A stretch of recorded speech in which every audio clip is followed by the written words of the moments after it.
श्री परमात्मने नमः। आत्मोद्धार के साधन। धर्म पालनार्थ प्राणोत्सर्ग से श्रेय प्राप्ति पार्ट 1। जो मनुष्य अपने आप को धर्म के लिए समर्पित कर देता है उसकी इस लोक में तो कीर्ति होती है एवं मरने पर भी वह सद्गति को प्राप्त होता है। भगवान श्री कृष्ण स्वधर्म पालन पर जोर देते हुए गीता में अर्जुन के प्रति कहते हैं, श्रेयान स्वधर्मो विगुणः परधर्मात् स्वनिष्ठतात् स्वधर्मे निधनम श्रेष्ठा परधर्मो भयावह। अर्थात अच्छे प्रकार आचरण में लाए हुए दूसरे के धर्म से गुण रहित भी अपना धर्म अति उत्तम है। अपने धर्म में तो मरना भी कल्याणकारक है और दूसरे का धर्म भय को देने वाला है। यदि अपने धर्म के पालन में कुछ कमी भी रह जाती है तो भी वह कल्याणकारक होता है। फिर अच्छी तरह निष्काम भाव से धर्म का पालन करने से कल्याण हो जाए, इसमें तो कहना ही क्या है। भारत के इतिहास में अनेक ऐसे वीर पुरुषों के चरित्र आए हैं जिन्होंने धर्म रक्षार्थ अपने प्राणों की भी बाजी लगा दी थी। पूर्व काल की बात है, चक्रवर्ती सम्राट महाराज दिलीप के कोई संतान नहीं थी। इससे अन्य सब प्रकार के सुख रहते हुए भी वे दुखी रहा करते थे।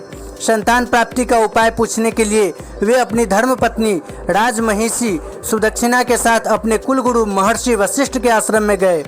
वशिष्ठ जी ने उनको कामधेनु पुत्री नंदिनी की सेवा करने का आदेश दिया। उनके आदेश के अनुसार नंदिनी की भली भांति सेवा करते हुए 21 दिन बीत गए। 22वें दिन नंदिनी ने राजा की परीक्षा लेनी चाहिए। राजा जंगल में जब पर्वत की शोभा निहारने में दत्तचित्त थे, उसी समय उन्हें अचानक नंदिनी का करुण क्रंदन सुनाई पड़ा। राजा ने पीछे की ओर मुड़कर देखा तो वे स्तब्ध रह गए। एक विशाल वनराज सिंह ने नंदिनी को दबोच रखा था।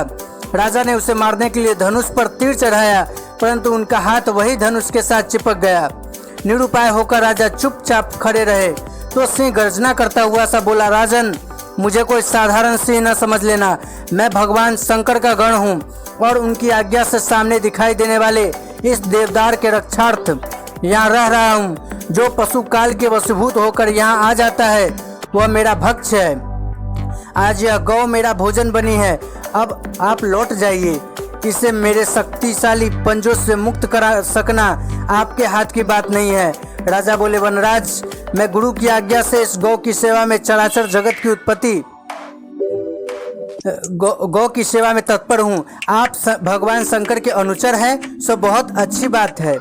चराचर जगत की उत्पत्ति, स्थिति और प्रलय के कारण वे भगवान शंकर भी मेरे पूजनीय हैं, परंतु मैं अहिताग्री गुरु महाराज के इस धन को भी मैं अपनी आंखों के सामने नष्ट होता कैसे देख सकता हूँ। अतः हे सिंह, आप मेरे इस विनाशी शरीर को खाकर अपनी क्षुधा शांत कीजिए एवं इस अबला बेचारी गौ को छोड़ दीजिए। सिंह बोला, राजन, मूर्ख न बनाइए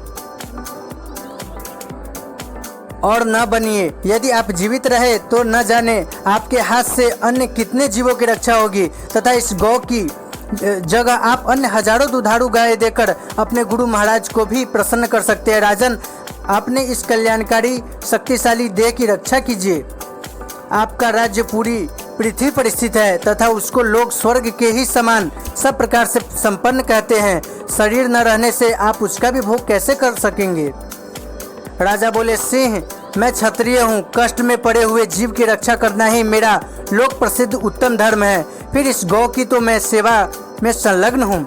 मैं इसे यदि न बचा पाऊँ तो मुझे राज्य की तथा उन निंदा कलुषित प्राणों की रखने की भी क्या आवश्यकता है। इस तरह राजा ने सिंह को प्रसन्न कर लिया तथा सिंह गौ के बदले उन्हें खा लेने के लिए राजी हुआ। सिंह के द्वारा खाए जाने की प्रतीक्षा करते हुए राजा सिर नीचा करके जो ही बैठे तो ही आकाश से देवताओं ने पुष्प वृष्टि की। नंदिनी प्रसन्न होकर बोली, राजन, उठो, यह सब मेरी ही लीला थी। वास्तव में कोई भी पशु मुझ पर आक्रमण नहीं कर सकता। नंदिनी ने उनको वंश चलाने वाले पुत्र रत्न की प्राप्ति का वर दिया, जिससे उन्हें महाराज रघु उत्पन्न हुए। उनके महाराज रघु उत्पन्न हुए। आगे चलकर इसी रघुवंश में भगवान राम का प्राकट्य हुआ। इसी तरह महाराज उसीनर के पुत्र राजा शिवी का भी उपाख्यान आता है। महाराज शिवी अपने समय के प्रख्यात धर्मात्मा एवं शरणागत वत्सल नरेश थे। एक दिन जब वे अपने राजसभा में बैठे थे तभी अचानक एक कबूतर जो अत्यंत थका हुआ तथा भय युक्त दिखाई दे रहा था उनकी गोद में आकर गिर पड़ा। राजा ने उसके भय के कारण को खोजने के लिए ऊपर देखा तो एक बाज उन्हें दिखाई दिया। बाज बोला, महाराज मेरे इस शिकार को छोड़ दीजिए, इससे मेरा तथा मेरे परिवार का पोषण होगा, नहीं तो मैं तथा मेरा कुटुंब भूखों मर जाएंगे। उस पाप के आप भागी होंगे। महाराज शिवी अत्यंत दुविधा में पड़ गए। शरण में आए हुए कबूतर को भी वे कैसे छोड़ सकते थे, तथा बाज का कहना भी ठीक था। राजा बोले, बाज तुम्हें तो अपने पालन के लिए मांस की आवश्यकता है ना, इस शरणागत कबूतर को तो मैं किसी तरह छोड़ नहीं सकता। इसके बदले में मैं इसके तौल के बराबर अपने शरीर का मांस काटकर तुझे देता हूँ। राजा की इस बात से बात सहमत हो गया। राजा ने तराजू मंगाया तथा कबूतर को एक पलड़े में रखकर अपनी जंघा से मांस काटकर दूसरे पलड़े पर रखा, परंतु कबूतर का पलड़ा भारी रहा। राजा ने और मांस काट कर रखा, परंतु वह कबूतर वाला पलड़ा किसी तरह भी ऊंचा नहीं हो पा रहा था। अंत में राजा पूरे के पूरे तराजू में बैठ गए। उनका तराजू में बैठना ही था कि वहां न बाज दिखाई दिया न कबूतर। वास्तव में स्वर्ग से देवराज इंद्र बाज का एवं अग्निदेव कबूतर का रूप धारण करके महाराज शिवी की शरणागत वत्सल का परीक्षण लेने आए थे। महाराज शिवी की शरणागत वत्सला को देखकर वे दंग रह गए और महाराज की कीर्ति चिरस्थायी हो ऐसा आशीर्वाद देकर वे लोग स्वर्ग चले गए। इस तरह हमारे शास्त्र पुराणों में बहुत सी गाथाएं आती है, जिससे यह सिद्ध होता है कि उस समय के जनजीवन में धर्म का कितना ऊंचा स्थान था। लोग धर्म पालन करने के लिए प्राणों का भी परित्याग करने को तत्पर रहते थे, परंतु धर्म का त्याग नहीं करते थे। इतिहास बताता है कि भारत का मुगल सम्राट अलाउद्दीन खिलजी चित्तौड़ की महारानी पद्मिनी के अनुपम सौंदर्य पर आसक्त हो गया था तथा पद्मिनी को अपनी रानी बनाने के लिए उसने यथासंभव सभी उपाय कर लिए, पर किसी भी तरह वो अपने उद्देश्य में सफल न हो सका। शेष में उसने अपनी विशाल सेना के साथ चित्तौड़गढ़ पर चढ़ाई कर दी। चित्तौड़ के वीर एक एक करके युद्ध भूमि में काम आने लगे। राजपूतों का अंतिम जत्था जब किले से बाहर लड़ाई करने निकला, तब भीतर की सभी स्त्रियां महारानी पद्मिनी के नेतृत्व में जौहर अग्नि प्रवेश के लिए तैयार खड़ी थी।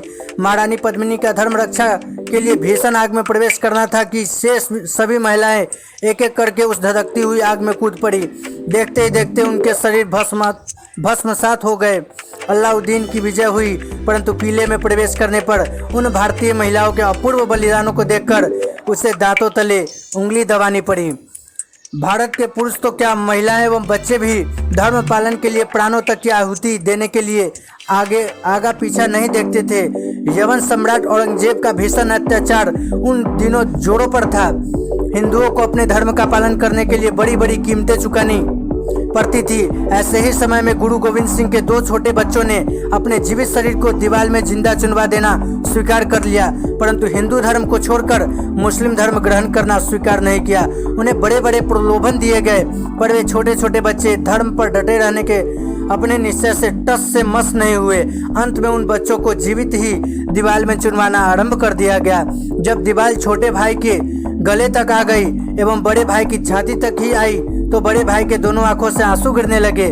उसे रोता देख छोटा भाई तमक कर बोला, भैया क्या आप मरने से डर रहे हैं? बड़े भाई ने उत्तर दिया, नहीं, कोई भी हिंदू बच्चा धर्म के लिए मरने से नहीं डरता, किंतु तुम अवस्था में मुझसे छोटे होकर भी धर्म के लिए मरने में मुझसे अग्रणी हो और मुझे भगवान के धाम में जाने में देर हो रही है, इसी कारण मुझे रोना आ रहा है। भैया तुम धन्य हो।